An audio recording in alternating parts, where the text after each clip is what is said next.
All right, this is the panel discussion following the presentation by Dr. Swamidass. In the panel discussions, it'll be facilitated questions. I will serve as facilitator and participant, and it'll be offered in rounds from the participating panelists. We want the focal point of the panel to engage RTB's human origins model, and then we hope that you will, and the genealogical Adam and Eve model that Joshua just spoke on, and we hope that we want to encourage you to ask questions as to where the genealogical Adam and Eve model may still face challenges from observational science and or theology, and how the GAE model raises challenges that may be in tension or in conflict with the RTB sole genetic progenitor model. I really would like to thank each of our panelists very much for giving of your time and of your expertise to this endeavor. And so we are joined live by Dr. Jeff Schloss. Jeff received his BS in biology from Wheaton College, his PhD in ecology and evolutionary biology from Washington University, and has been a Plummer Fellow at Oxford and a Crossan Fellow in philosophy and religion at Notre Dame. Jeff is currently senior scholar at the BioLogos Foundation and the T.B. Walker Chair of Biology at Westmont College, where he directs the Center for Faith, Ethics, and Life Sciences. If you want more information about BioLogos, you can find them online at biologos.org. Joining us from Hong Kong is Dr. Andrew Loke. He's Associate Professor in the Department of Religion and Philosophy at Hong Kong Baptist University. Andrew did his PhD at King's College London, which covered the disciplines of systematic theology, analytic philosophy of religion, and historical critical studies. He is the author of The Origins of Divine Christology, God and Ultimate Origins, a cryptic model of the Incarnation, and Investigating the Resurrection of Jesus Christ. He's published numerous articles in leading international peer-reviewed journals, such as the International Journal for Philosophy of Religion and the Journal of Theological Studies. Welcome, Dr. Loke. Joining us from South Carolina is Dr. Ken Keithley. Hopefully we'll see Ken up. Maybe Ken should say something so his screen pops up over Andrew's. Ken is currently serving as Professor of Theology and Director of the L. Russ Bush Center for Faith and Culture at Southeastern Baptist Theological Seminary in Wake Forest. Ken graduated from Southeastern with a Master of Divinity and a PhD in Theology. Welcome, Dr. Keithley. Okay, I'm going to ask Jeff Schloss, since he's here live and in person, to lead us off with the first question. But the questions will be offered in rounds. Josh will have an opportunity to respond. If there's any need for a counter response, I'll be keeping my eye on that. And if one of the other panelists would like to weigh in, I'll keep my eyes open on you guys as well. So Jeff, what's your most burning question? Or how would you answer my question too? Or how would possible? you? Yeah, sure, I can do both sure. together. Yeah. So Josh asked for us to reflect on how your proposal and your work has, in what ways we have benefited from it. Of course, that assumes that we have benefited. And actually I have. And I think many of us have, because one of the things that you have done, Josh, is both invite us and push us to think about the definition of fundamental terms, and to question the fact that although many of us have thought that it was not only obvious and also historically consistent that certain terms were taken in a particular way, it's not always the case.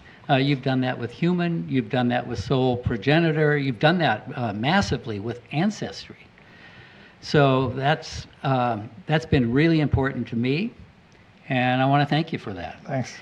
And so, and not only are those terms often been used in different ways, both denotatively and connotatively, but different uses have very profound implications for both how we understand the science relating to them and their theological implications. So thank you.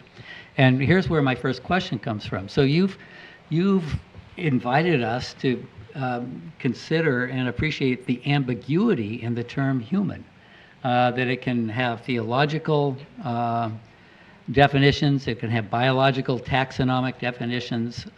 There can be, so thank you. And here's my question. You mentioned that the RTB model has a substantialist view of what constitutes the human, and that their view is that we got genes that were determinative of the human from humanness. So there may have been, and there were, other genetic ancestors, maybe Denisovans and Neanderthal, but humanness was transmitted by certain genes that conferred essential properties or in part. That's yeah, that's what I understand, though. Yeah. I would just say about reasons to believe I don't actually speak for them. That's the yeah, whole thing. so I'm eager to hear from Foz and others. But here's my question. You have been careful to say that although there were other beings outside the garden, and in fact perhaps Homo sapiens outside the garden, who are fully deserving of moral dignity and respect, that there's some other dimension to what constitutes the humanity of Adam and Eve. How does that relate? How would you relate that view to RTB's model that there's something distinctive and materially distinctive about So if humanity? Adam and Eve are going to be recent, I don't believe it's possible to make consistent with the evidence that there's anything in our physical substance that we all get by direct descent from Adam and Eve. I don't believe that that's possible. As I understand it, so I'm not a philosopher of religion. Depending how we understand the soul and the soul substance, if you're substance dualists or that, or there is possible a way, and I think Dr. Loke, who's on our panel, goes that path, and I've talked to Ken Keithley, I think he goes down that path as well, or will go down that path of locating something, some part of our uniqueness, or some part of our humanness, maybe that isn't even clearly visible in that soul substance going that way. But I don't think you'll see an easy way to say that, that I don't think it's actually possible. I think science statistically shows that in our physical bodies, and I would say even our minds, are essentially identical from inside to outside the garden in the last 10,000 years. Now, I didn't consider the case of a very ancient Adam and Eve. And in that case, I think all bets could be off, actually, on that. And I think that actually the scientific questions get far more complex, and it gets into a large number of nuances about exactly how our humanness is couched in our physical bodies, which is not an easy question, and how that's transmitted. And so I completely punted on those questions in this book because I knew they were so complex. And then Bill invited me to write a book with him because he really cared about this. He doesn't like the idea of moving Adam and Eve more recent and having the image of God before, like that. Which we've debated about this a ton. We had a very interesting conversation, though. He said, though, in his view, this could still be an acceptable view, but it's just not his view. But I think there's interesting questions that come up there from a scientific point of view. And I think that's going to be really fun to explore. And that's what I'm really having a lot of fun doing in this book. And I think there's going to be a large number of questions about actually how humanness can spread from a single couple, and what science does really limit and what it doesn't, and in what ways we might have to think about God's action in that context or not. And it's just so complex, there's just no way I can even really get into it now. So I'm just going to dive in here and say that because we want to be careful about terms and make sure that we're using them in ways that are communicating clearly to people who are just listening in. You started with recent, and then you went to more ancient, and somewhere in the middle there was muddled references to RTB's model and you not being the spokesperson. So I'd ask that we use recent consistently to mean something perhaps 10,000 years or more recent. The RTB model is an intermediate date model, and you may lump those two together when you start to talk about genetic evidences. But again, you mentioned in your presentation that it's a strong parallel to the concept of Homo sapien, which would put it with modern human anatomically, which would make it about 150 Which all demonstrates 200,000 my years point. ago. The ancient Adam view is very complicated. And, So, and, yeah. and the ancient Yeah. Adam view then would be even more ancient than perhaps the intermediate view, Sure. which might go all the way back to 500,000 years, right? Okay, so Well, in if that we could case, I was just do actually that. in that case I was actually lumping intermediate and ancient, just meaning not recent. So Okay. maybe a not recent Adam. Okay. But I think this actually gets to the complexity, because I think what's going to be really interesting about this conversation is it's going to really interact deeply with the science of anthropogeny, which is there's an immense amount of scientific work put into how humanness arises and how we identify when we look at it. It is an immensely interesting and deep and complex area that is stuff that you have reasons to believe have been engaging with for a very long time. And Bill Craig and I are like emailing back and forth on a regular basis going into. It's really immensely interesting, and there's going to be very legitimate debates about when exactly to draw that line of where human is. And I think there's even going to be some cases that's going to make it easier for reasons to believe to make their case. So at this point, I'm going to invite the next question from Dr. Loke, from Andrew. But before I do that, I'd like to encourage the panelists and the participants to, especially those that are going to be part of the closed session later, to jot down your questions, to actually put them in writing, because this way we can revisit those questions when we meet later to start hashing some of the details out. Andrew, do you have a question? Oh, hi, yes. It's a privilege to be in this panel, and can you hear me? Hold on just a minute. We need larger, higher volume for you in the meeting room. Can you keep talking so we know when we accomplish what we Hi, want? can you hear me? Can you hear me? No? Maybe Ken Keithley has a question for us. Hi. It's going to be Hello. very difficult to hear you Can if you- they don't get the volume up on you. Hi, can you hear me now? We Can can you hear hear me? you faintly. All right, let's see if we can ask the question. Okay. And we'll try and and ask. All right. So thank you so much, Josh, for your talk and for your work. I've benefited a lot and learned a lot from you. Can you hear me now? Yes. Yeah, we can. Okay, great. Yes. So my question is concerning that there are different. Oh, we just lost you. We lost your audio again completely. Book, right? There are Okay, some. there we go. Okay. Can you hear me? Yes. Okay. So there are some genealogical Adam models which postulate Adam as the first anatomical Homo with the image of God, right? And there are some genealogical Adam models which does not do that, right? So in your book, I think you focus, you spend more. You spend more time talking about the second model because you interpret Genesis 1 and 2 sequentially, and because of that, you affirm that there are already some image of God's bearers even before Adam, right? And they are created in Genesis 1, and then Adam was created later on. But as you know, in my book, the book that I'm writing currently, I actually spend more time talking about the second model, the other model, which affirms that Adam was the very first one, right, to have the image of God, right? And I think both of us are open to explore these two options. But my concern here is that because my understanding of the RTB model is that the RTB model would affirm Adam to be the first one, right? To be the first one Yes. with the image of God. Yeah. So in that sense, my model is actually closer to the RTB model in that sense. You're in great agreement. Yes, that is true. And so, but I would say, yeah, go ahead. Yeah. Yeah. So I suspect that both of us would have questions to ask you, right, about this, right? And therefore, I want to raise the question: How would you address those Bible passages which seems to imply that Adam is the first one, right? To be the first real human being, right? To have the image of God. And because you didn't talk about that just now in your talk, I didn't hear you speak on that just now. So I would like to ask you on this. So, for example, the passage in 1 Corinthians chapter 15, verse 45, where it says that Adam is the first man. Right? The first man, Adam, the Greek is protos anthropos, right?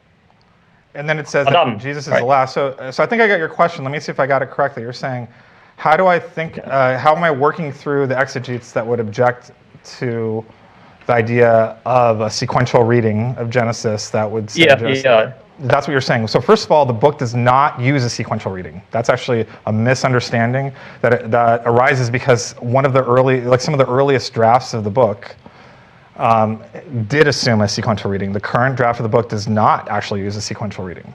It shows how that scenario works, whether or not you use recapitulatory or you use a sequential reading of Genesis.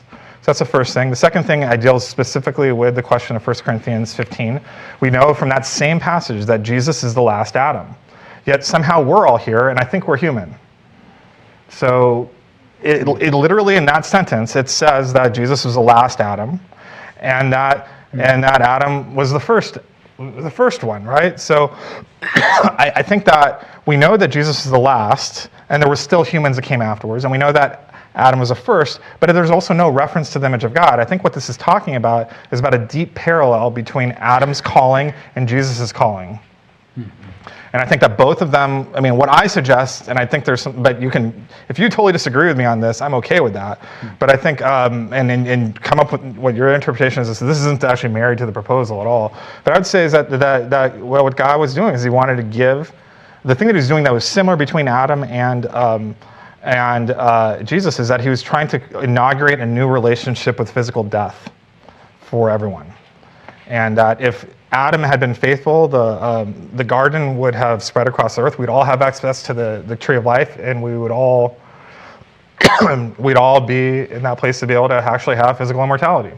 Now, he failed. That's the fallen nature. That's why we're stuck in this state which God did not intend for us. And therefore, Jesus comes as the second one. There's like the first attempt that God made, and then it raises all the questions of a felix culpa and why God actually made an attempt that failed and allowed the fall to happen, which I will allow the religious philosophers to explain from how that actually has been worked out in traditional theology. Actually, that's something that arises in traditional theology anyways. There's nothing new here.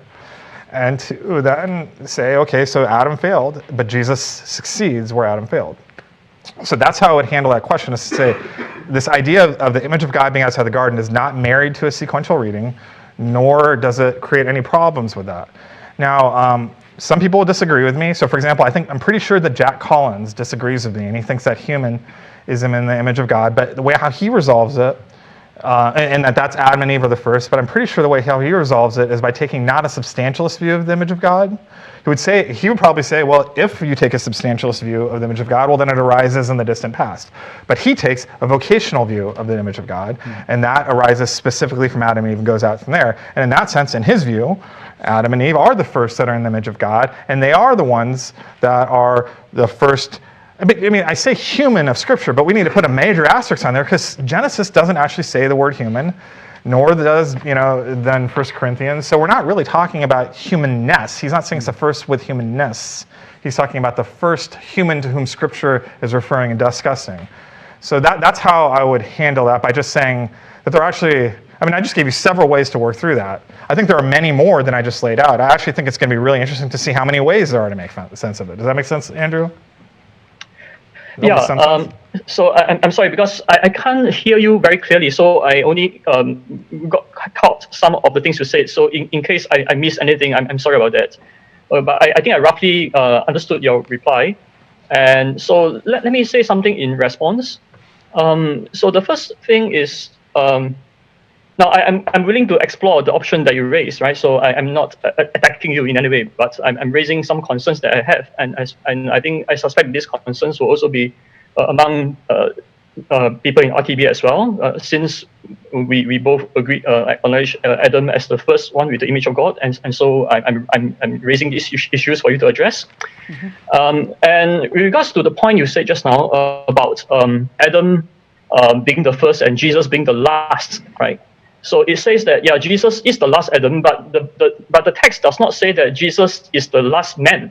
It doesn't say exkatos anthropon Jesu or whatever, right? Mm-hmm. It doesn't say that. It says the last Adam, right? Mm. So my understanding of the text is that yes, Adam is the first because he is the first representative of us in a way that his actions has consequences on the rest of humanity, and Jesus is the last one, the last representative, right? The last one whose consequences has the opposite effect on humanity, right? That results in salvation. So the first Adam and the last Adam is parallel in that sense. However, there's a word that is used for Adam that is not used for Christ, right? And the word is anthropon, right? It says the first man, Adam. Yeah, so I also do have an extended section on how those are used. I mean, look, what I would just say here is that I'm not an exegete. I'm not a theologian. I don't even understand, I don't understand Hebrew. And I look around this room and I see people who speak Greek fluently, or at least read it and write it. And my job at this point is not, I'm not actually intending to go much farther than I have. And that's actually one of the reasons, Andrew, why I really commended you to Reason to Believe. I actually think the way you're reading Genesis is probably closer to the way they are. And you might, and maybe we just end up kind of just not having our preferred positions be identical, and I'm okay with that. I think, I don't know if I know how to resolve it better because I'm just not as competent at this as you are. Does that make sense? So at this point, I'm going to jump in, and thank you, Andrew. I think it was a very pertinent question, and I enjoyed the dialogue, and I know you may be tempted to want to continue it, but for the sake of getting more than one question in each, I'm gonna move on to Ken Keithley. If you want to come back with a question that's related to this the second time we come to you, I'll let you do that. But let's move now to Ken. Ken, you've been referenced before in some of the responses, and you are one of the RTB scholar community people, so maybe you'd like to weigh in with a precursory comment, a brief one if you can, and then pose your question for Josh or respond to the question that Josh asked us. Well, good afternoon, everyone. It's afternoon here, and I regret not being with you in person. The blizzard in the Midwest changed my flying plans. I do appreciate the work that Joshua is doing. Joshua, appreciate your presentation, and you know that I gave an endorsement to your book. I enjoy it very much. Still have some questions. I'm not a scientist. I do theology. So for me, the questions that come to mind have to do, is this a, sort of the inductive question, is this a plausible model? And I think that it's at least an acceptable one. Let's talk about the Tasmanian objection. One of the things I do appreciate that Joshua's model does is that in many ways it fits in very much with the discussion that's been going on since the days of the early church. I mean, you have the famous passage from Augustine all the way through Aquinas in which they ask the question, are there people on the other side of the world? Do antipods exist? And you have, like I said, the famous passage in City of God where Augustine says, well, maybe, no, there is no evidence. And at that time, they didn't have any empirical evidence of people being on the other side of the world. But he raised two concerns. He said, well, if there are people on the other side of the world, well, first off, how would we understand them to be connected to Adam? How would we understand them to be the offspring of Adam? And second, this would raise the difficult question or concern that there are people who've never heard the gospel. And so what he was concerned with, and something that is addressed throughout the centuries, is what's called the Scandal of Particularity. How is it that particular events of two men, the first Adam and the last Adam, how is it that what they did has universal consequences and ramifications? And so one of the things that I really appreciate about Joshua's project, his model, is that it brings us back to those very serious questions. When, even up through the time of Aquinas, he said, oh, surely everybody's heard the gospel. There's, he imagined maybe there's somebody who's been raised by wild beasts, wolves maybe, who's, that's never heard. Of course, then when the New World is discovered and they find out that not only do antipods exist, they're in the majority, the way the church responded was in the Great Missions movement. You have the Jesuits going immediately. You have everyone from William Carey onward from the Protestants. but that was still addressing the issue of the scandal of particularity. This has always been a stumbling block for skeptics. You have Porphyry in the early church saying, wait a minute, how could the activities of this one man in Nazareth have universal implications? Or even Rousseau, you find where he writes those kind of things. So, Joshua, with that in mind, I'd like to ask you, what has been the response of others who are in the genealogical field? This is their area of expertise. How have they raised up the objections of those that say, well, wait a minute, what about those in Tasmania, or what about those in South America? What has been the response of other experts in the field, and how have you addressed them, responded to them? So it's a question of isolation of genealogies. Is that what you're basically It's getting the at, isolation Ken? of Tasmania. Okay. Yeah. So the first comment I just want to say is that I think you're absolutely right. I think this is also another good clue that this really is a traditional account. It raises the question of, like, why did God allow the fall, which has been a historical contemplation, which we talked about Felix Culpa, which Plantinga revived. Some thoughts about that. It also raises questions about the Scandal of Particularity, which has been deep conversations in the traditions of the church. If it wasn't a traditional account, maybe it wouldn't raise those. I think this is also, once again, evidence that this is like a return to the tradition. So I think, and I've also really appreciated your comments about it's really, even if Tasmania truly is isolated, and Adam and Eve really were 6,000 years ago, though I don't know of anyone, I shouldn't say anyone, I don't know very many people who are going to insist on that and not have moved back just to 10,000 years ago or so. Then we're still just back to the same question of scandal of particularity, as long as we have a good account for human rights and worth for those people. So how have scientists responded? Well, now that the book is public, it's been interesting. So I think that there's a range, and it really depends on to the extent to which they understand what I've said. Some people have heard from others that I've made claims that I did not make. One person actually said that I said it was unreasonable to believe that Tasmania was isolated. That's just not true. I did not say it's not reasonable. I said it is very reasonable to believe that Tasmania is not true. So if you heard that was a claim, and some scientists did, they would react very strongly to it. And some have reacted very strongly to something that's actually not in the book. It's actually clearly and explicitly said opposite of that. And so why did someone say that about my book? I mean, that's a great question to ask that person. Now, those that actually have read the book and complained, I've got no objections from them because it's handled very clearly. And so, I mean, if I have any problems, I've also, what I've done too, and I think this is actually very important, I've subjected myself to a higher standard than I've subjected other people. I already have issued my very first set of erratums on the book.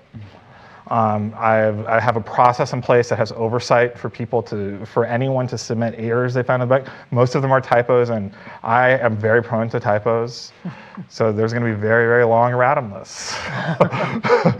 And that's okay. But there's also been at least 2 significant issues that I've already found in the book that are very important, and I've kind of acknowledged and retracted one. There's another one I've been exploring with Devin Gavot, Alan Love, and Ken Kemp on my specific use of the term monophyletic and polyphyletic.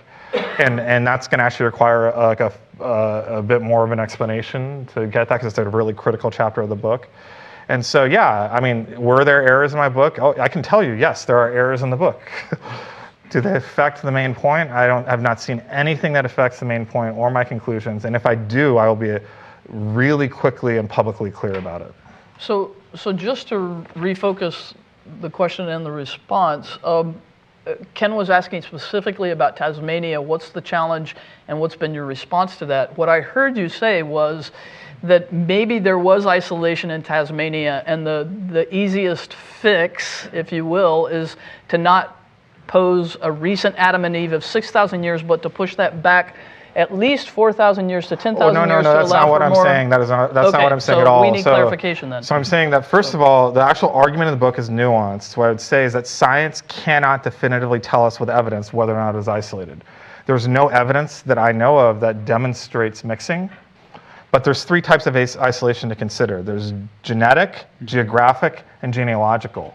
Now, those 3 types of isolation are often conflated. And science is very evidential. We're driven by evidence, and that sometimes slips into a type of positivism. So we think if there's no evidence for something, it didn't happen. But the fact of the matter is we expect that very, very rare amounts of migration, which would break genealogical isolation, and can't be fully ruled out by geographic isolation, won't be detected in genetics. So we can't distinguish between zero migrants and nearly zero migrants. We just can't do that scientifically, so we can't say. And because we don't have a way to do that, there's going to be an immense amount of dispute about this. And I think it's very reasonable for someone to say the geographic, it was so significant it didn't happen. But I think it's going to require a far more careful argument than is being made currently now to really make that stronger. So for example, some people have argued that, well, the people in Tasmania only have, like boats that can go, just a little bit, like a little while and they fall apart. But we're not talking about people getting from Tasmania to Australia. We're talking about people getting from Australia to Tasmania. Or not even from Australia, it could have been from somewhere else in Polynesia to Tasmania. And if you have, that technology, you can go pretty far. The other assumption that's embedded in that is that once a society has technology, they never lose it. We know specifically in the case of Tasmania, that's false. For example, we know in the last few thousand years, they used to have the technology of fishing, and now they don't. So this whole presumption about looking at where they are now to say that that's how we know where things are now, that's a major assumption. And I think, if you really want to make a strong case, you need to engage all of that in very careful detail, and no one has really thought carefully about that. And frankly, even at the end of the day, even if you made a strong case, it's just beyond science to make a claim about something that rare. And a common thing that comes up is the rafting pregnant monkey of Daryl Falk that created the old. So from an evolutionary point of view, you have all the old world monkeys, and all of a sudden, after the continents separated, you see new world monkeys arise in South America. How did that happen? Well, there's really convoluted stories that are probably true, I will say, that are devised to say how a pregnant rafting monkey got all the way there, and it was the founder of all of those. And so, I think we just got to be a little bit careful. I think what's going on is our intuition doesn't work well when we talk about long periods in the past about very rare events. It just doesn't work. We're talking about large numbers multiplied by tiny numbers. And so just going off intuition isn't going to work. And I don't actually think it's possible to know that for sure. Some scientists will say that means it didn't happen, and I'm fine with that. You can dispute it. I'm not going to go have a fight about that with you. I think it's entirely plausible for a theologian to say, I think that actually that it did get there. And there's no way to demonstrate that Tasmanians actually clearly were not genealogically connected to us.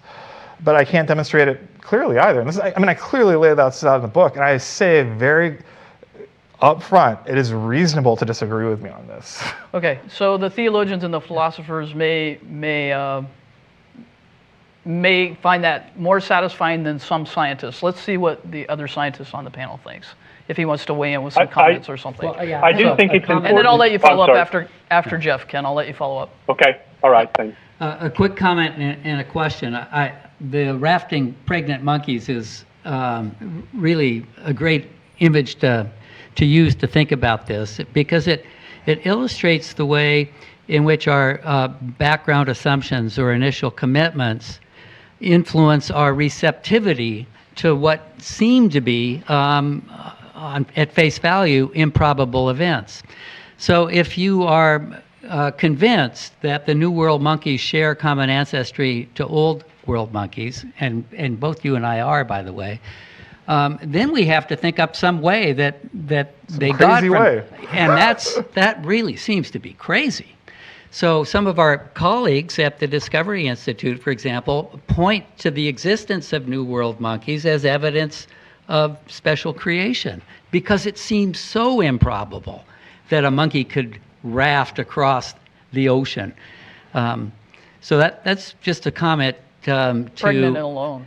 Yeah. Yeah. And I would say actually crossing the Bass Strait over the last, like in that period from 6,000 years ago to 2,000 years is probably more likely than that event. But it's also a shorter period of time. So this is where it's actually very hard to think systematically about it. So only to say, to emphasize and express appreciation for the very spirit of this conference, that in recognizing different background assumptions and different definitions of terms. Maybe we need to create space to have conversation with each other. Here's my question. And But Ken had a Ken question. wanted to follow up Well, on the Newcomb question again because okay. it's your turn again. No, I think Jeff said what I was hoping to say, Okay, and, good. and that is that even the scientific community are very much involved in what we would call abductive reasoning, in that we are talking about our models providing plausibility structures. And therefore, certain scenarios seem more plausible within a certain model than others. Yeah. And so therefore, something that seems eminently reasonable to us seems very strange and almost absurd to somebody operating with a different model, which is one of the advantages of having this interdisciplinary conversation, so that because what is one person's model is another person's confirmation bias. In that things that need to be challenged and should be challenged many times are not by those who share the same model. And here's where having someone come up with a different model, saying, "Well, have you thought about this?" At the end of the day, regardless if we end up being convinced by our dear brother in Christ, he's still done us a wonderful service by making us think outside the box. Thank you, Ken. Yeah. I'm going to let Jeff go next. I was going to go next because I actually have a question, but Jeff has already said that he had one that was tangential to this. So after Jeff, I'm not going to Andrew. I'm coming back to myself. So, okay. So yeah, I do have a question that relates to the Tasmania issue, and I want to apologize in advance because it's going to sound like a really narrow question, but I'm just very curious about this. So Josh, in your talk, you had a slide that had a chart, and by the way, I really appreciate this, that you're not pushing for certainty on these questions. So you had a chart of the shared ancestry of Tasmania at different time periods. So at 15,000 years, very likely. At 10,000 years, it could be likely with certain assumptions that are plausible. 6,000 or less, it could be likely with assumptions I'm really glad to see you acknowledge are disputed. And I share concern about those assumptions. I think they are disputed. But here's my question. You also had two different construals of ancestry. One is total, and one was most. Nearly total. And for the total, you had very likely. And for the nearly total... Oh, I should have said nearly likely there, or very likely there too. So yeah. That was my question. You had very likely for total, and you had only likely for nearly. And it would seem like it shouldn't be less likely for nearly. Sure. Actually, what's going on there is the first column, so the entire chapter where I deal with Tasmania is only in discussing the issue of total universal ancestry. I don't even really make a statement about nearly ancestry. But so I really should just change that to say. What's the significance of nearly ancestry? That means everyone except for Tasmania. And Okay. The big question that comes to people's minds is, what about their status, their ontological status? Well, I say that they're in the image of God, but Jack Collins would say maybe not. But I think the key thing here is not about whether or not they're in the image of God. And I think this is a really key thing. The really key thing is, do they have the same dignity and worth as us? And I think that we should all agree that they do.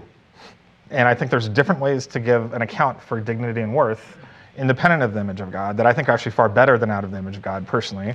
And so I even give one example from Gregor of Nyssa, the first abolitionist in history too. So I mean, I think that there are ways to make sense of that. But even if that was the case, even if you wanted to insist, I'm waiting to find the person who is going to insist that it must be 6,000 years ago, and also be so uncomfortable with that they're going to say, well, I don't actually believe that Tasmania actually really did descend from Adam and Eve.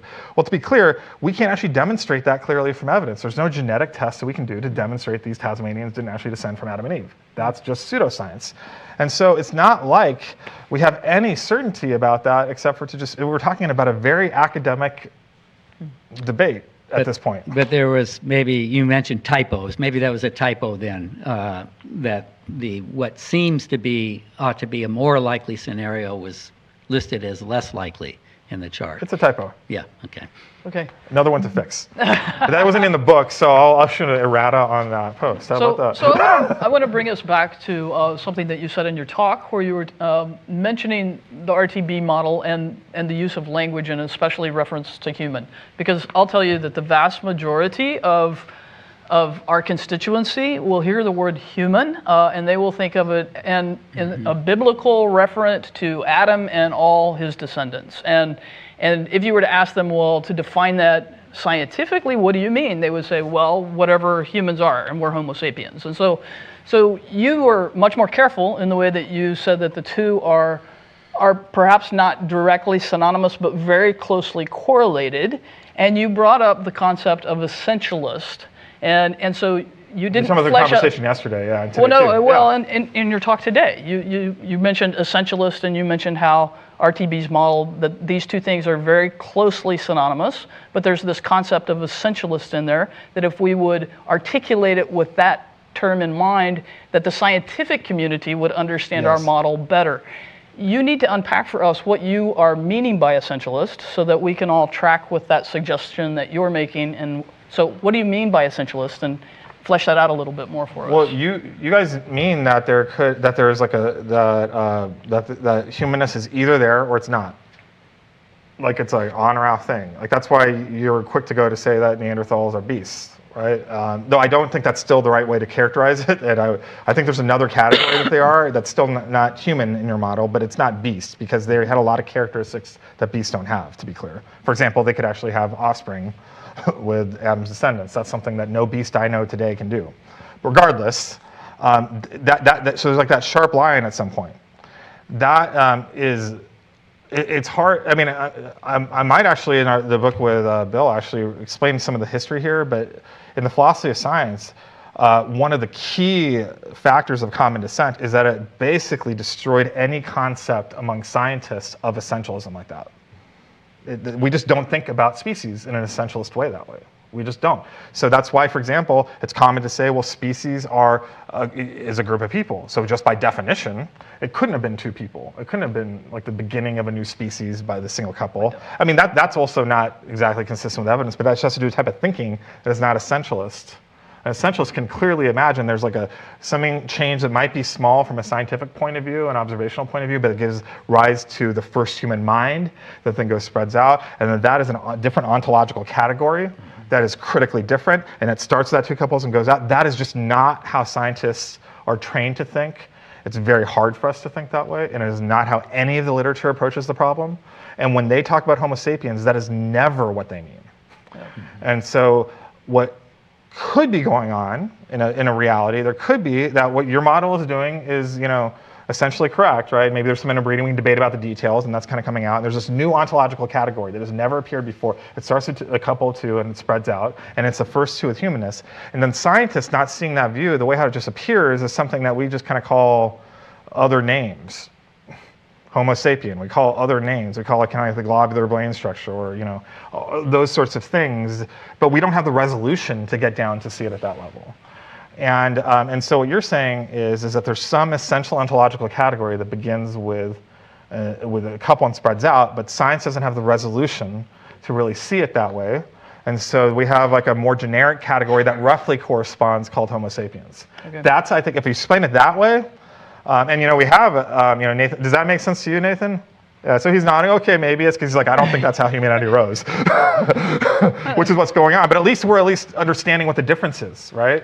And I've just seen over and over again that that's been a major point of confusion when people are engaging your model. In fact, so there was in a recent book, Adam and the Genome, there's a whole set of arguments that were all turned out to be not valid from population genetics. Okay.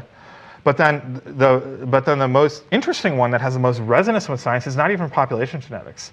It just has to do with giving a non-essentialist explanation about how humans arise as a population. And that is not actually demonstrated by evidence, to be clear. That's just kind of how scientists think, because we think from a common descent framework, and we're just thinking about it from a different frame.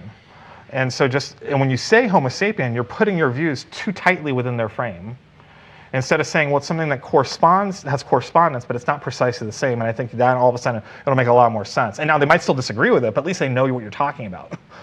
I really want to follow up with another question, but I'm gonna punt and let Andrew step in. I'll cycle back around. Yeah. Jeff and I've got some things I think that are. Yeah, thanks. So I'd like to comment first on the Tasmania question before speaking on the essentialist question. So on the Tasmania issue, I can't resist mentioning that William Lane Craig, who is, I believe, in the panel today, he has written a lot on the middle knowledge view, right? Molinism, and how that can address the issue of what happened to those people who never have a chance to hear the gospel. Yeah. The Scandal of Particularity. Because based on God's middle knowledge, well, he will ensure that those people who would respond to him will get a chance to respond to him. And so, and God will ensure that his plan will be fulfilled. And so, on the one hand, there's no scientific evidence to show that it is impossible that people in Tasmania are totally isolated, as Joshua pointed out. I think that is very helpful. And on the other hand, on the basis of God's middle knowledge, we can have good reasons to think that actually God's purpose will be fulfilled. And so, so I think we don't have to worry about this issue. So that's my comment on this. And now, on the essentialist issue, my thought is that I would agree that if we go by biological criteria, then it is very hard to come up with a kind of essentialist definition of species that they will fix it. But from a theological point of view, I suppose if we hold to a substance dualist view, which I believe that the RTB model holds, that people do have a soul, and so we can still say that there are some essential characteristics of the soul which defines what the human is. So even though that may not be susceptible to scientific investigation, but it doesn't mean that it's not there. And so we can still hold to that view and affirm a kind of essentialist view for humanity. So that soul will be something that science cannot detect, but then we cannot assume that science can detect everything, right? I'm sure you agree that you would disagree with scientism, the view that everything can only be known by science. And so for my own view is that I agree with you that biologically it'll be very hard to have any essentialist definition, but from a theological point of view, I suppose we can still hold to substance dualism and affirm some kind of essentialism. Would you agree with that? Yeah, so I would actually, so it's interesting, on the scientific side, I have actually encouraged people to stop using the word human in presenting claims regarding theology. Mm-hmm. I just think it creates an immense amount of confusion. I would also really caution against using Homo sapiens to present strong claims too. Mm-hmm. But on the theological side, I actually do think it does make sense to use the term human and explain it. So I would say, rather than saying, Homo sapiens arise from a single couple and spreads out, I'd say that the way I would frame what you're saying differently, it's the same idea, to be clear, it's just different words, is that humanness arises from Adam and Eve and spreads out by descent from them. And that's roughly corresponding to the idea of Homo sapien in science, but that's not precisely what we're talking about. We're talking about humanness arising from that. So once again, scientists can still disagree with you, but at least we're talking in a way that it has a language clearly laid out. And I think that's going to be, that's just an example, once again, very much thinking about my context of being here and talking to you, about just how to start bridging the gap. And this isn't even, to be very clear, this isn't a challenge to your ideas. It's rather a way to explain it so people just understand what you're saying. And the objections that you're receiving aren't merely just misunderstanding objections. So you're using the word humanness, and in that it is a placeholder, if you will, for the substantialist image of God. For a substance dualist position in no, not regard substance dualist, just a substantialist understanding of the image of God. So hylomorphic view of humanity, which Zola Thomas has, is not substance dualism, and that would still be captured by that. Okay. So they would still say humanness.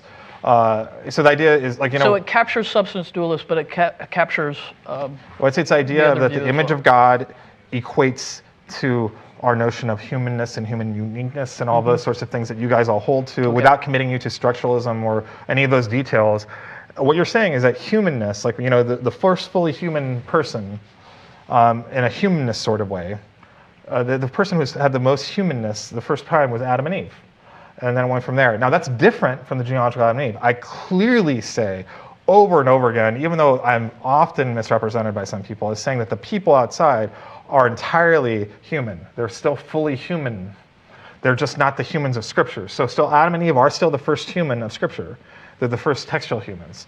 And so from a perspective point of view, they are, but the same humanness applies both places. Now, right now, this is the point where Bill Craig on cue kind of looks at me crazy, but that's because it's a relational distinction, and he's actually a substantialist, and I'm making a relational distinction. In the same way I would say that my wife is the only woman in the world. And I look around here, did I make a statement about how you're not human and you're not fully a woman? Of course not. I'm defining a context that's very clear as I say it. My wife is the only woman in my world. That is entirely true. It is a universal statement about a particular relational context. And it goes forward from there. And that doesn't mean, it's not a statement about people outside that context. It is a statement of, it's like basically, I just said nothing about them. And so that's the sort of distinction I'm making. And the substantialists, I understand, are going to look at that and say, I don't like that. But I do think that that really makes a lot of sense from an exegetal point of view, and it's not surprising that a lot of exegetes are gravitating towards that, and it's fine. You don't like it, Bill? You don't like it, Hugh, or whatever? We'll just go the other way. But what you're saying, though, is that you don't like the idea of humanness outside the garden. You want to see humanness arise only in Adam and Eve's lineage, and in that case, I think you have to move it back farther in time, and that's a good reason to have Adam and Eve more ancient. Okay, I'm going to move to Ken. Ken Keithley, hopefully you're still tracking with us and are ready to weigh in. I've had a little trouble hearing that last comment, but I think I agreed with the notion, if I heard him right, saying that there are a variety of views concerning the Imago Dei. I will still find myself in the camp of the resemblance understanding, not merely relational or vocational. Having said that, I do realize it seems to me we're using a lot of terms interchangeably. We're using we talk about the essentialist understanding, or the substantive, or the structuralist, or the resemblance. That's a variety of terms that are not exactly synonyms. And so when one reads in various theological works, you begin to realize there's those.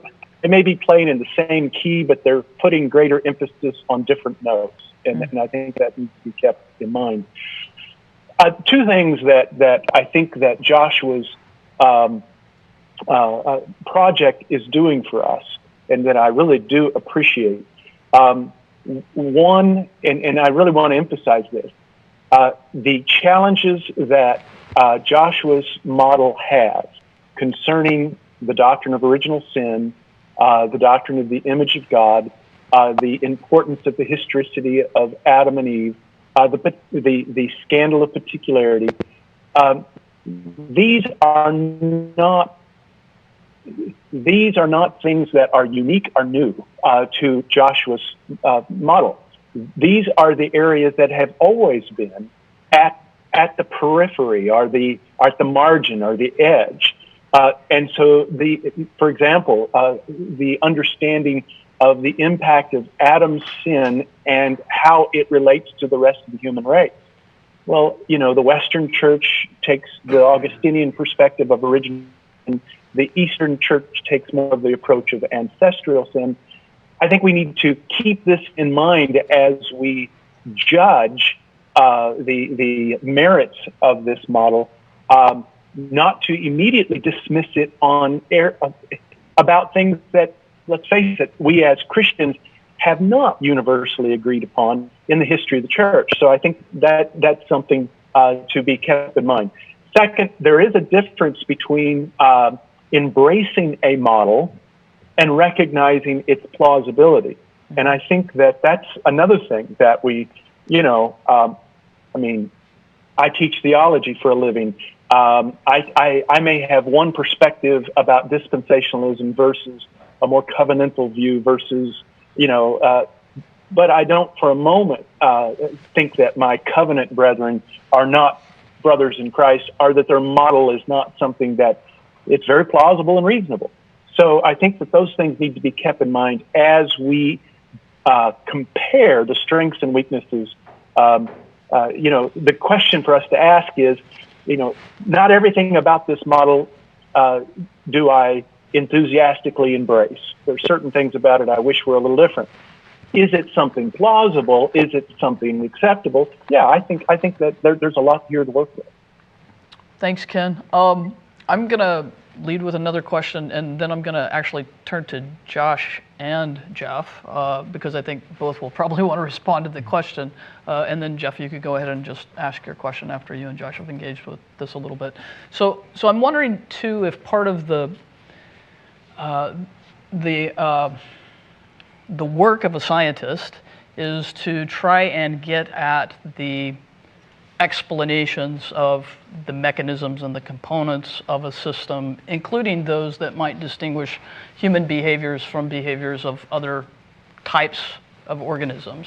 And I know that in one of the comments that either Jeff or you or both were making earlier, I noticed an idea of sort of saying, well, there's this gene, and this gene corresponds with this behavior, and this behavior is what we're beginning to articulate as a humanness.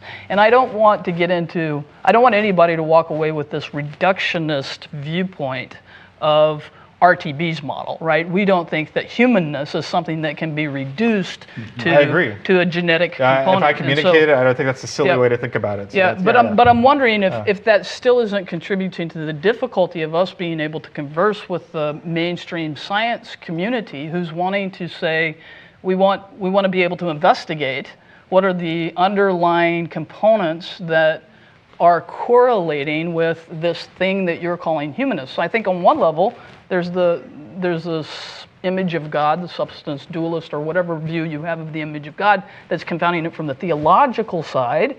But then there's also this sort of mechanistic approach from the scientific side that can tend towards reductionism, perhaps for most people. And so how do we bridge that gap in dialogue? Yeah, so that's the question. One of the things that peaceful science has been doing is actually gathering secular scientists to engage ideas from reasons to believe, and it happens often in public, not all the time, but often in public on our forum. And it's been interesting to see, like just a day ago, I think it was yesterday, you just published a post, for example, making a proposal on how to think about the genetics of Adam and Eve as maybe a mosaic. Now, this is actually really valuable, because one of the things that keeps on coming up over and over again is like, what actually is the reasons to believe model? And what's going on there is not because they haven't read the book, and they probably haven't. It's just that to actually answer scientific questions, there has to be far more precision than theologians are used to and philosophers are used to. There's far more precision than I've seen the reasons to believe our model articulated. And honestly, as an interdisciplinary science, I don't know how to get to that level of precision outside of dialogue. Of kind of saying, well, okay, what actually are you proposing? And because you might even see things, and part of what we've been doing is trying to process and say, well, how important is that? Is that a movable wall for you, or is that really important or not? And is that really important to you, or is that a movable wall? And what about this? What about this? And I think kind of in that exchange, there's something beautiful that could happen. We can kind of say, okay, well, if you go down this path, that could actually make sense to us. And I don't actually know if it has to come from you alone. Maybe we can do it together. And I think where the gap has been is that I think all too often, I think people coming from a creationist point of view, well, first of all, I don't actually think that this is pure science. I think that, and I wouldn't even call it, I just don't think it's a helpful way to think about it. I think what this is the dialogue between science and theology, and what this is a theology of nature, which is a term you like to use. I think what you guys are proposing is a theology of nature that could be consistent with mainstream science, even if it's not articulated by mainstream science. And I do think that a coherent theology of nature is imminently in reach for reasons to believe. But what's missing, which I hope that we can help with, is really good faith partners of dialogue with you in secular science that are not coming trying to press our point of view, but they're trying to be helpful to see how we can make sense of it from your point of view, how we can make sense of it all together. And I think what we're going to really need is to see far more precision about what's acceptable, what's not, so we can start thinking about how we can what pieces we can actually use to put it together. Okay. Does that make sense? It does to me. Yeah, Jeff, maybe you don't want to comment. Maybe you do. Maybe you want to move into a different question. Give you the freedom to respond the way you want. Well, yeah, I'd like to continue this conversation.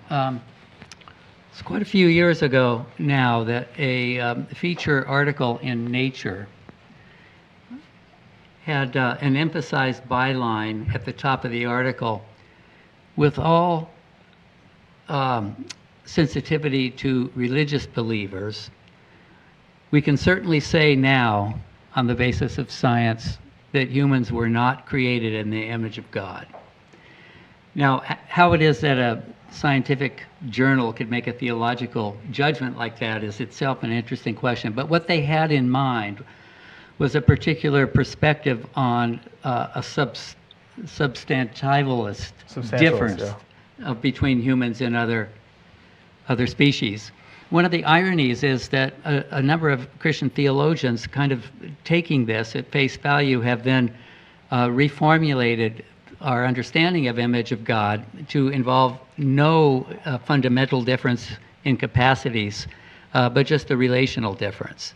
And I know that's not what you have in mind, but you have suggested that there are these capacities that we ascribed to humanness outside the garden long before Adam.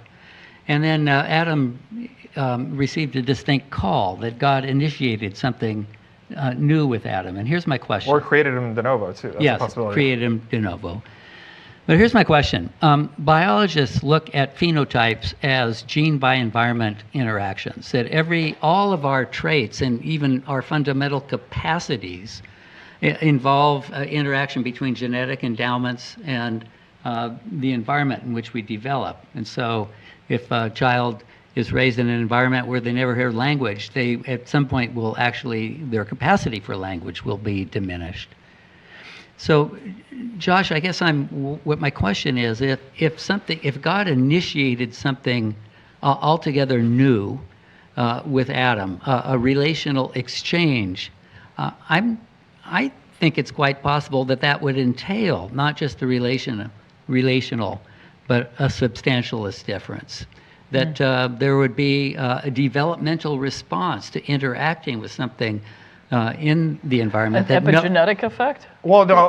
So epigenetics means anything. Developmental. Epigenetics, to be clear, I think epigenetics. I think the way I understand epigenetics is anything other than genetics. So yes, it would be epigenetic, but that's almost. It's so tautological. Exactly, like language acquisition is epigenetic because it's not DNA. But yeah, so I do think that's actually possible. But it all gets down to what we really mean. I think one marker. So I think a lot of effort has been focused on looking for markers.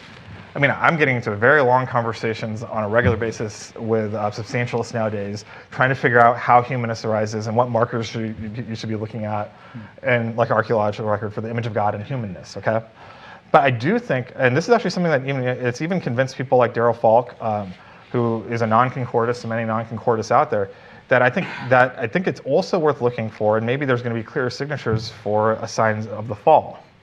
And there's been a couple really critical things that have come out. One is, there's obviously, most people in Reason to Believe are familiar with the Persian Gulf Oasis and Jeffrey Rose's work, which would seem to be only consistent with a more recent Adam than as far back as he currently is in your model.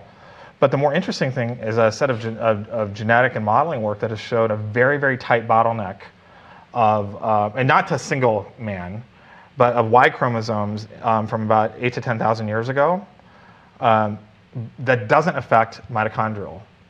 So it shows that actually the number of men that pass on offspring to us dropped, so the ratio of women to men is 17-1. And it's I don't think we've ever observed that on any other species before. You see it happen for humans, Homo sapiens, or whatever you want to say, in our lineage for like a 2,000 period. It starts in the Middle East, it spreads out across the globe. We've never observed it at any other point in human history. It is bizarre, and it corresponds exactly with the rise of civilization, which coincidentally, Genesis is about the rise and spread of human civilization. This is very bizarre and eerie, and that's a very recent discovery in genetics. And I just think that I did not go into this looking for positive proof for anything, and I understand all these terms are poorly defined. But if there was evidence that we would see for genetics for the fall, this is about as clear as I could possibly expect. And I would say one of the big puzzles in anthropology too, and it's handled different ways, is Homo sapiens. Like if you go back like 200,000 years ago or so, I think most people would agree, or 150,000. We can debate about the precise amount, that everyone there, if you could just get a time machine and move them to our day and put them in civilization, everyone there would have the capacity for mathematics, physics, classical music. If you raise them for a child just like us, they'd be just like us. That's what most scientists think nowadays. But think about that. That means that 200,000 years ago, this is a bizarre thing. All the capacity for that stuff exists. All the capacity for civilization exists. But how? It wasn't by some normal way we think about, natural selection causing that. And we can call it exaptation, one thing being developed for a purpose, but we've never seen an example of exaptation like this before, ever. And then it also raises the question of why did it take so long for civilization to develop? Why did we wait? I'm talking about from a purely secular point of view. It's a puzzle. Why it took 200,000 years for all that capacity to exist, for it then all of a sudden to explode onto the scene like within the last 10,000 years.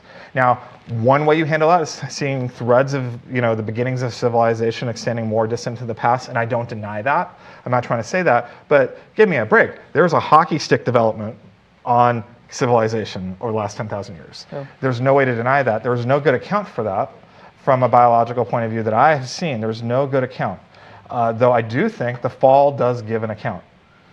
Okay.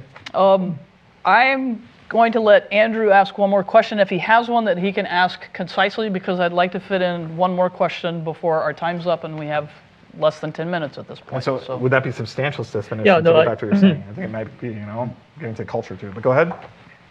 Yeah, no, I just had a comment, which is in response to the question that AJ was raising just now. How do we talk to scientists about these issues?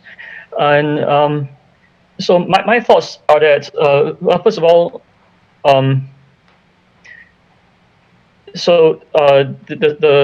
even though we may not be able to test the soul, but nevertheless, we can argue that science itself requires rationality, and there's good reasons to think that what makes rationality possible is we having a soul. And also the unity of consciousness that we have is also evidence to indicate that we are more than just our physical body. And actually, all these arguments have been put forward by philosophers, and they can be found in, say, for example, the Blackwell Companion to Substance Dualism. And you can find all these arguments which tries to give reasons, right, to show that to show that we do have a soul. And the second point I would also add is that I think the fact that the biblical doctrines have stood the test of time, even in response to supposed challenge from science, which have turned out to be false. I think that itself is also a good evidence to show that what we believe is true. And I think this particular example of the genealogical Adam is a very good case. A lot of scientists were claiming I don't agree that Adam and Eve exists. I think I make a very limited case, right? I say that it's possible. And so I don't actually think science is as powerful as we tend to think it is. I don't actually think it adjudicates very well in theological and philosophical claims. I mean, Daniel Dean is here. He kind of gave me the language, which I think is quite accurate, of saying that science is a metaphysical desert. It's actually much more driven by epistemology than by metaphysics. Mm-hmm. And so, that's actually why we're able to embrace so much diversity within science, is because science doesn't really make metaphysics. Now, of course, scientists make metaphysical claims all the time, but science doesn't actually have like a dogma of metaphysics behind it. Mm-hmm. It does have a dogma of epistemology behind it. Mm-hmm. And so that's actually where the opportunity arises, because theology and it's not to say that theology and philosophy is uninterested in epistemology. Of course it is. But the real concerns for the Christian faith don't actually really arise from epistemology. I think they arise from metaphysics. And so there's an opportunity for a dialogue between the epistemology of science and the metaphysics of the faith. Wonderful. And I think that's actually a much better way to kind of start thinking about what that is think about, well, does this metaphysics, how can that interact with the epistemology? And some of that epistemology might be, I think some of it might be, science gives us warrant for that metaphysics. That might happen at times. But I think a lot more commonly is going to be the epistemology makes space for that metaphysics.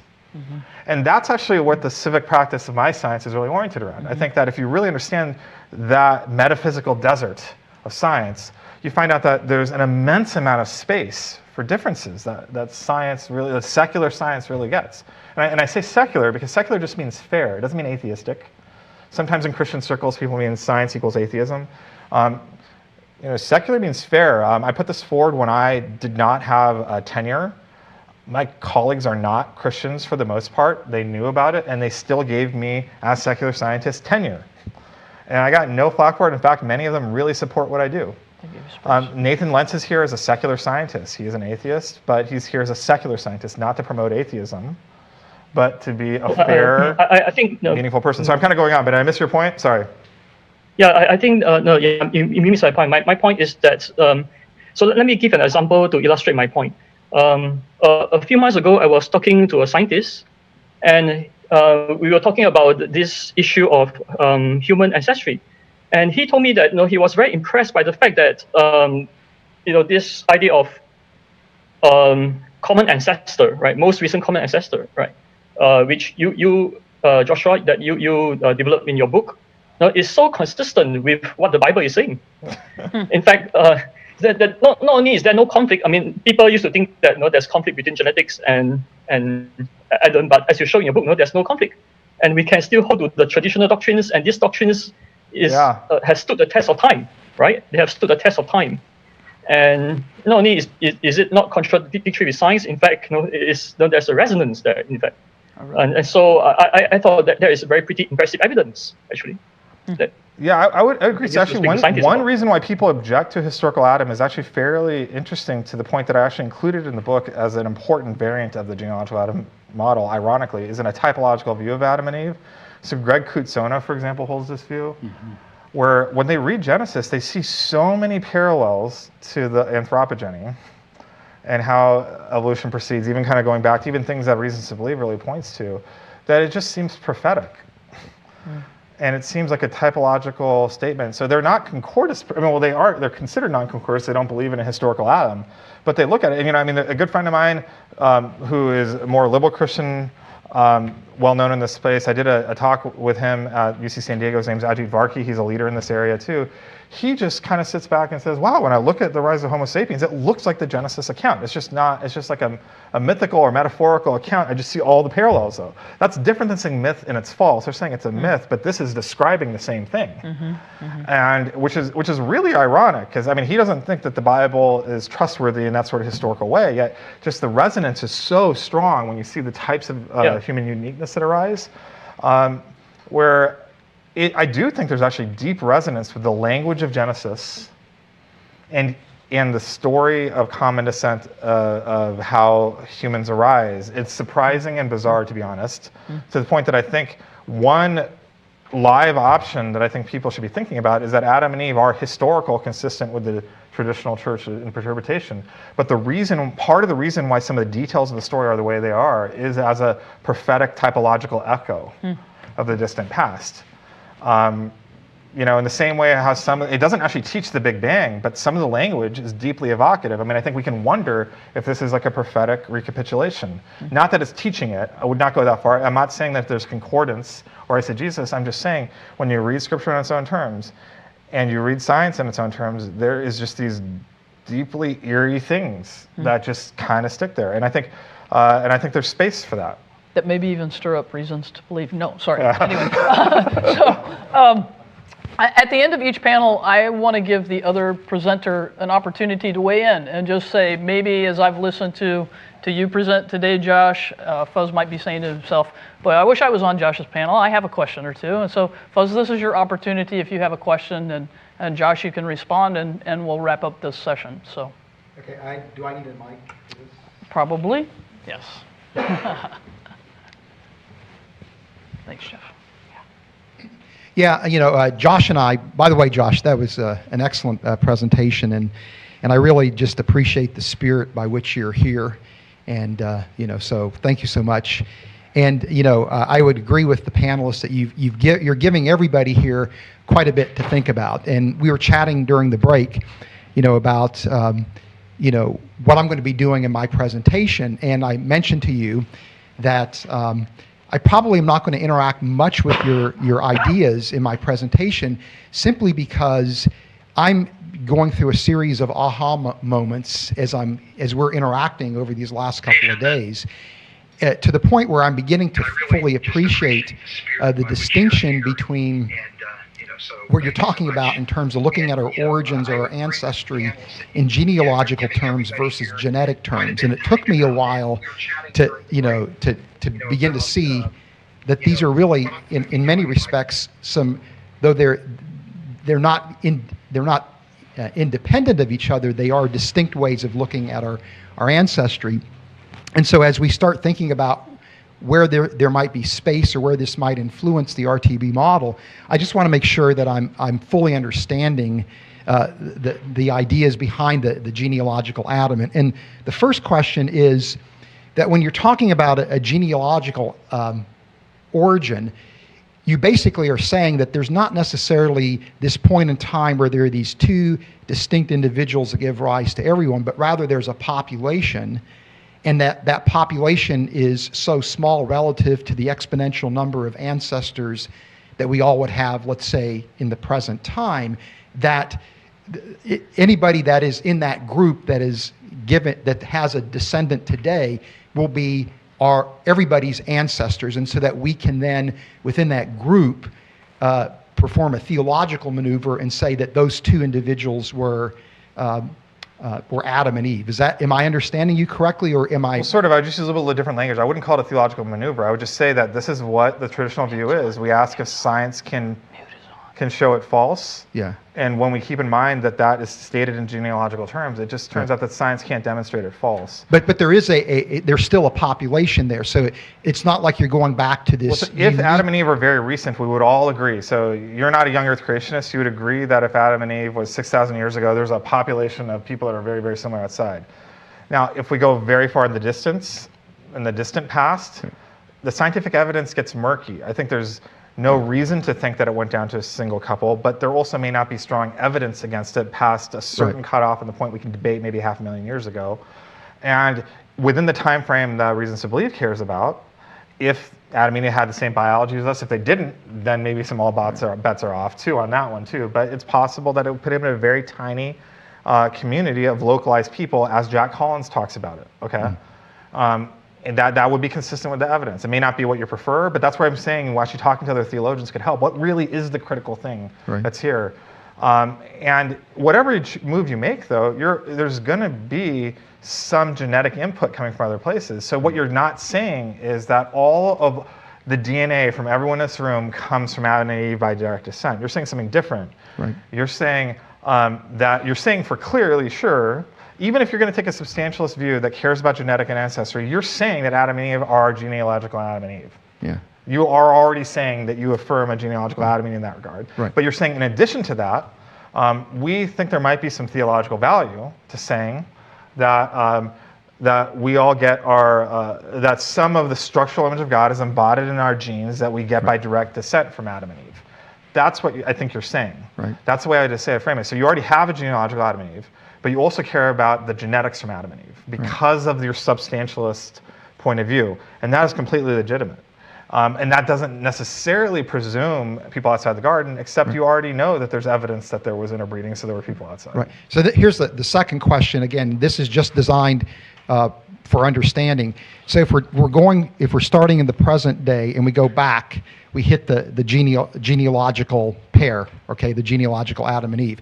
If we go to 1 AD and we go back in time, is that the same? Is the identity of the genealogical Adam at 1 AD the same as the genealogical Adam? Oh yeah, so the title of the chapter is really critical because it's called The Genealogical Adams and Eves.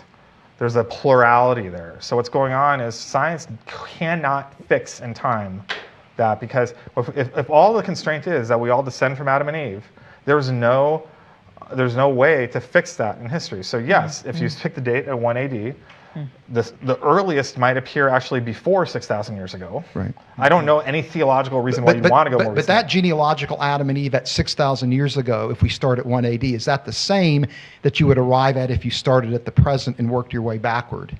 You see what I'm saying? Well, if you start in the present and work way backwards, well, first of all, so I'm resisting that. So the idea of calling that the genealogical Adam and Eve, because I'm not asking for the most recent one, particularly I'm just asking for people. So what would happen is if you move it to present day and went back, what you would see is that about 2,000 years ago, the most recent one probably appears, and about 3,000 years ago. Then, and by the way, the Tasmanian Objection's gone now because there's no, that just doesn't apply anymore. And so about 3,000 years ago, if you care about people today, is the first possible place you could maybe put a genealogical Adam and Eve. But that stretches back, because clearly if they lived 100,000 years ago, they're also genealogical Adam and Eve of us. So that's why it doesn't actually fix a date. What it does is it fix a minimum date. And then you can place them anywhere. And I think from a theological point of view, I don't know. I mean, so I give a very clear justification from Scripture and theology of why that date should be 81, or about that, or about like the ascension of Jesus, because that's when he says in Acts 1:8, take the gospel to the ends of the earth. I think that's the earliest point that you can plausibly make a case from Scripture for universal descent, because that wasn't important before that point. Now, maybe you want to make a different case, and that's fine. I mean, of course, if you're going to connect the image of God to that, that's a theological move. It's not a scriptural entailment.